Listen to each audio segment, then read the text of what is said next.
Yo ninjas, I'm Kaio. Let's see how to improve your power moves form. If you will need more help for your breaking, check out my Patreon link in the description.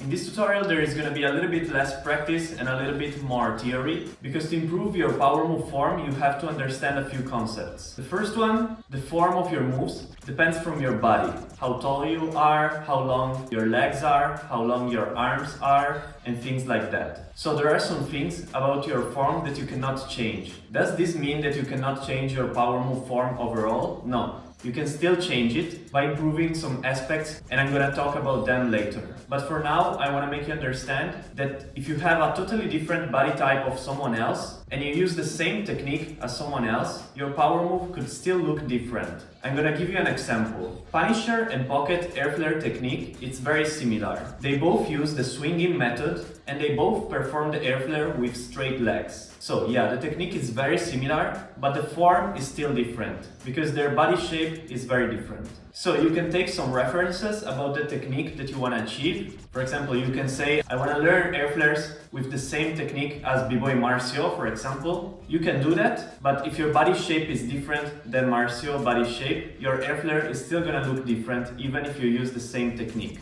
This was the first point. Second point, flexibility and mobility. Power moves involve a lot of flexibility and mobility because you are always with your legs wide, almost in each move. There are a few exceptions, for example jackhammers, even swipes a little, or drills. You don't need that much flexibility for that. But in most of power moves you have to open your legs, or for example in the air flare you have to open the chest, or in the flare you have to push your hips up. So it relies also on arms, shoulders, and also chest flexibility. Usually when someone is not so flexible, the power moves will look a little smaller. To make them look wider and bigger, you need to work on your flexibility and mobility. What is the difference between flexibility and mobility? Flexibility can be passive. You are static and you are not using your muscles to open your legs. Mobility, instead, it's a little bit more active. So mobility is the range of movement you can achieve by activating your muscles. If you are flexible, it doesn't necessarily mean that you are mobile.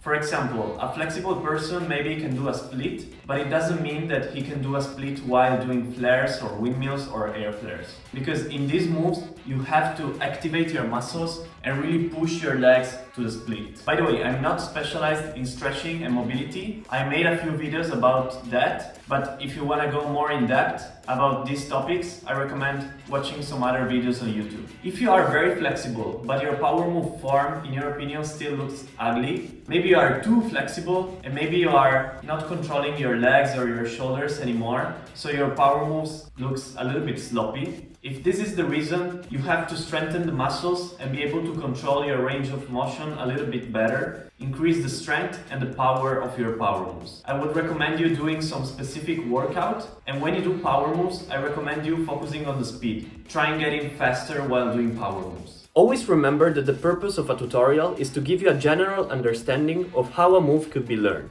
But each move can be mastered in many different ways and there is no perfect tutorial for it. Each person has a different body shape, skills level, strength and flexibility. What could be useful for you could be totally useless for someone else and the other way around. What I try to do with my Patreon is to offer you a clear and customized plan to follow that works for you. If you only rely on tutorials, there is a high chance you're missing some points or doing some extra steps you don't need to do. If you want to have individual feedback, a specific training plan or exclusive content, check out my Patreon link in the description and choose the monthly plan that fits you best. Remember that you can always cancel or change plan. Third point to improve your power move form, focus on the flow and on the speed of your power moves. When you first learn a move, sometimes it looks a little bit stiff, not so smooth. So once you master a move, like the windmill for example, but it could be any move, don't just rush and practice some other moves and go to the next one, but really try to perfect this move and to master it. To master a move, in my opinion, you should be able to do it with little to no effort.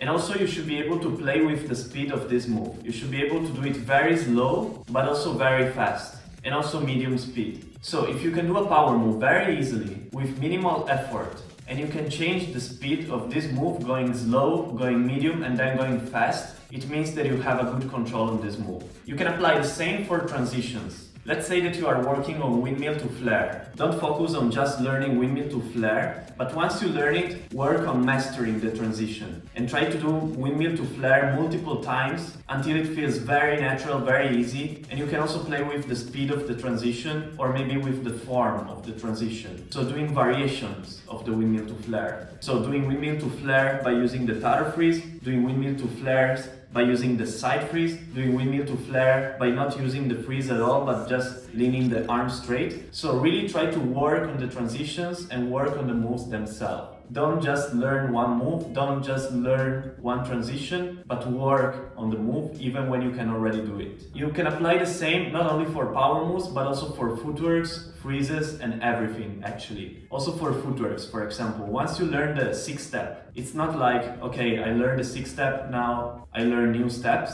but work on the form of the 6-step. Watch yourself in videos or look at yourself in the mirror while doing the 6-step and try to understand what you can improve about your 6-step. If your 6-step looks good or it doesn't look so good. Same for flares, same for air flares, same for transitions, as I said, like windmill to flares or even flare to air flares or any other transition. Being able to do it is not enough, but it should look good. I've seen too many b-boys having a very high level, but they still don't have a nice form. So these were the 3 main points on your power moves form. The first one that you cannot really change is just your body shape. The 2 other ones you can change. The second was the flexibility and mobility. The third one was the speed. Work on the speed and on the control of each combo. Being able to do it slow and being able to do it fast. So even if you don't have the first one, the good body shape, you can still work on these other 2 and have a very good form. Work on your flexibility, on your mobility, work on your speed and on your power, and your power move form will still look very nice. If you will need more help for your breaking, check out my Patreon link in the description and see you next time with a new tutorial. Yo ninjas!